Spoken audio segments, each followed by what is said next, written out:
সেদিন রাত্রে কখন ঘুমিয়েছিলাম মনে নেই। ঘুম যখন ভেঙে গেল তখন একেবারে অতি কর্কশ কান্না কানে এলো।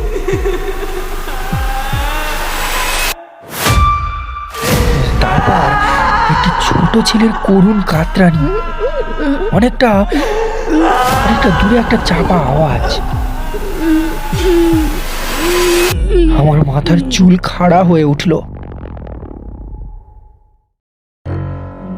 নমস্কার, আমি সঞ্জীব আর আপনি শুনছেন গল্পের শোকেস।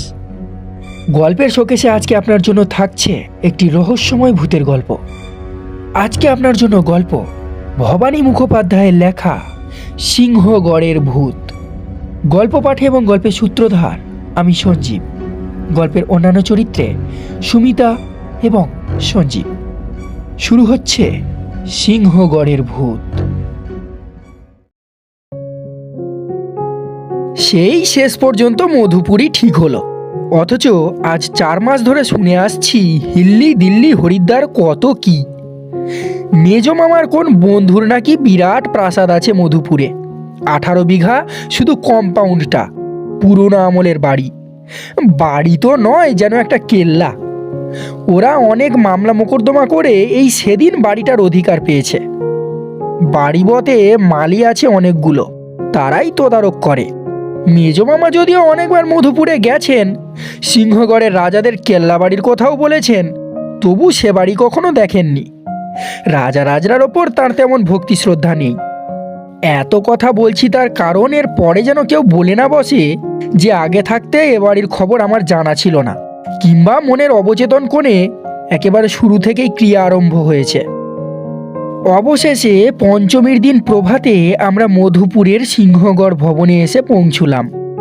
উৎসাহ অনেকখানি নিয়ে গিয়েছিল হিল্লি দিল্লি হলো না বলে, কিন্তু সিংহগড়ের রাজপ্রাসাদ দেখে তাজ্জব মনে হলো। প্রাচীন ঘরবাড়ি মানে এরকম কিছু না কিছু বৈশিষ্ট্য আছে, কেমন একটা গুরুগম্ভীর ভাব। চারিদিক কেমন যেন একেবারে ভয়ে ও ভক্তিতে তটস্থ। আমরা 1 সপ্তাহ থাকবো, লক্ষ্মী পুজোর পরেই কলকাতায় ফিরতে হবে। মেজ মামার কি একটা কাজ আছে, তাই তাড়াতাড়ি ফেরা দরকার। প্রথম রাতে যে ঘরটি আমার জন্য ঠিক করে রাখা হয়েছিল সেটিতে গিয়ে দেখি ঘরটা বেশ লম্বা চওড়া। আমরা কলকাতায় এত বড় ঘর আশাই করি না আজকাল। সে রাতে মোটেই ঘুম হলো না, সারা রাত ছটপট করে কেটে গেল। নতুন জায়গায় নাকি এরকম অনেক সময় হয়ে থাকে। পরের দিন আমরা সবাই পিকনিকে বের হলাম। সমস্ত দিনটা হই হই করে কাটলো। রাতে কিন্তু আবার সেই অস্বস্তি, নেই ঘুম ভাব। যতই ঘুমানোর চেষ্টা করি মনে হয় জেগে আছি। আমি চারিদিকের খড়খড়ি সারছি বন্ধ করে দিলাম, একটু শীত ভাবও ছিল। সেদিন ঘুম হলো না বটে, তবে কি যেন একটা নতুন অভিজ্ঞতার কৌতূহলে আমার মনটা ভরে গেল। তৃতীয় রাতে ঘুমিয়েছিলাম, একেবারে পাগলের ঘুম।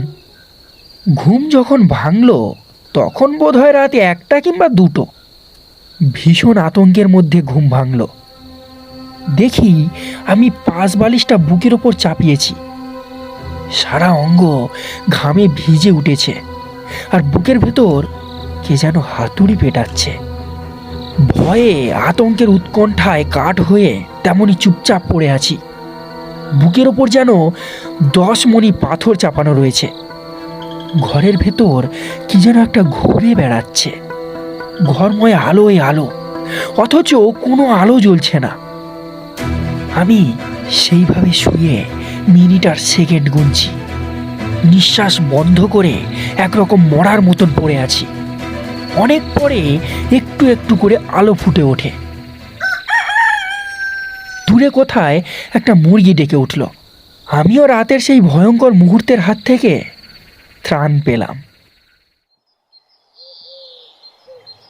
সকালবেলায় এই কথা উল্লেখ করতে সবাই ওর মুখ চাওয়াচাই করে। বড় দিদি বললেন, বাড়িটার বড্ড ড্যাম, অনেক দিন ব্যবহার হয়নি, দেয়ালগুলো ন্যাড়া বিচ্ছিরি। মেজ মামা খবরের কাগজে কাজ করেন, সেই সূত্রে অনেক দেশ বিদেশ বেরিয়েছেন। তিনি চায়ের কাপ মুখে তুলে বললেন, ওসব কিচ্ছু নয়, একটা মানসিক উত্তেজনা বা সাময়িক বিকার মাত্র। এত বড় বাড়ি চারিদিক খা করছে, অনেক দিন কেউ বাস করেনি। কিন্তু বাদুর চামচিকে এসব তো থাকতেই পারে। বড় দিদি এতক্ষণে একটু মুখ খুললেন, বললেন, বারে বাদুরে বুঝি দরজায় ধাক্কা দেয়? বুঝলাম বড় দিদিরও তাহলে ঘুম হয়নি। পল্টু বলল, এই একটা বিশ্রী গোঙানি শোনা যাচ্ছিল। প্রথমটা ভেবেছিলাম মেজো মামা নাক ডাকছে বুঝি, কিন্তু তা নয়, অনেকটা কুকুরের কান্নার মতো। মেজো মামা রেগে গেলেন। এই আমার নাক কখনোই ডাকে না। এত সব চারিদিকে ঘুরে এলাম, কেউ কখনো শুনেছে আমার নাক ডেকেছে? সবাই মুখ টিপে হাসে। মেজো মামাকে বেশি রাগানো ঠিক নয়। আজকের প্রোগ্রামটাই তাহলে মাটি হয়ে যাবে। এখান থেকে মোটরে গিরিডি যাওয়া হবে ঠিক হয়ে আছে। বড় দিদি বললেন, কাল কিন্তু মালির বউ শনিচারিয়া একটা কথা বলেছিল। মেজো মামার চুরুটটা নিভে গেছিল, সেটি জ্বালিয়ে নিয়ে বললেন, হ্যাঁ, ওইসব শনিচারি এতোয়ারিদের সঙ্গে তোরা বুঝি আজকাল আলাপ জমিয়েছিস? আরে ওরা তো যা তা বলবেই। এই বাড়িটা আসলে তো ওরাই ভোগ দখল করছে। বড় দিদি বললেন, না মেজমামা, ঠাট্টা নয়। সবাই ভয় পাবে বলে আমি বলিনি। শনিচারি বলেছিল এ বাড়িতে ভূতের মৌসুরি পাট্টা। এখানে এক এক দিন এক একটা কাণ্ড ঘটে। এবারে ইঁটগুলো পর্যন্ত শয়তানিতে ভরা। একটা বাচ্চা ছেলে তেতলায় ঘুরে বেড়ায়, তাকে কুমার অজিত নারায়ণ নাকি গলা টিপে মেরেছিলেন। রাজমিস্ত্রিরা পশ্চিমের বারান্দায় একটা থামে কঙ্কালটা খুঁড়ে বার করেছিল। মেজো মামা চুরুটের প্রচুর ধোঁয়া ছেড়ে বললেন,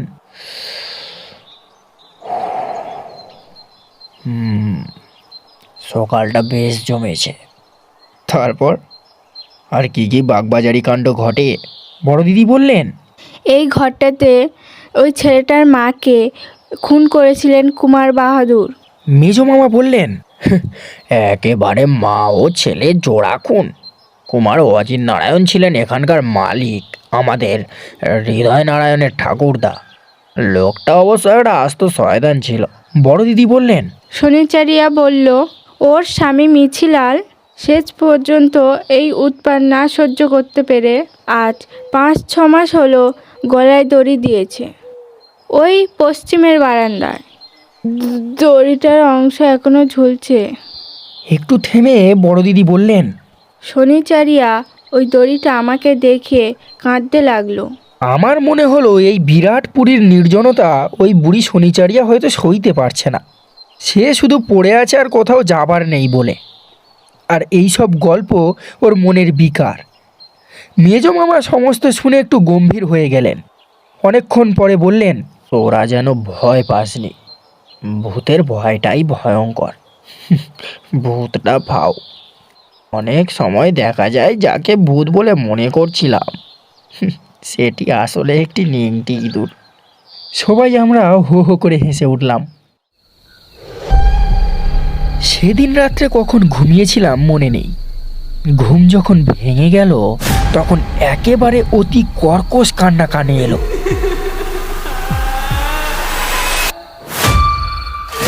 তারপর একটি ছোট ছেলের করুণ কাতরানি, অনেকটা অনেকটা দূরে একটা চাপা আওয়াজ। আমার মাথার চুল খাড়া হয়ে উঠল। ঘেমে নিয়ে উঠেছি। এ যে সেই শনিচারিয়ার গল্পের শব্দ। সকাল হতেই সবাই একসঙ্গে যখন বসলাম তখন দেখি কারো চোখে ঘুমের চিহ্নটুকু নেই। মেজো মামা শক্ত লোক, ভাঙবার পাত্র নন। তিনি শুধু বললেন, আমি ইলেকট্রিসিটির মতো অনুভূতি পেয়েছি, এই পর্যন্ত। এসব ভয় টয় বাজে কথা। বড় দিদি বললেন, এই আমি ছেলেটাকে দেখেছি।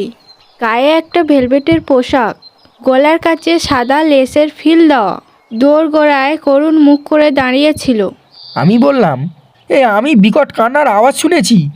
যাই হোক, ব্যাপারটা সহজ নয় এবং যা মনে করা গেছিল তা একেবারে উড়িয়ে দেওয়া যায় না। আমরা যখন সবাই গিরিডি যাওয়ার উদ্দেশ্যে গাড়িতে উঠতে যাচ্ছি তখন হঠাৎ আবার কান্না।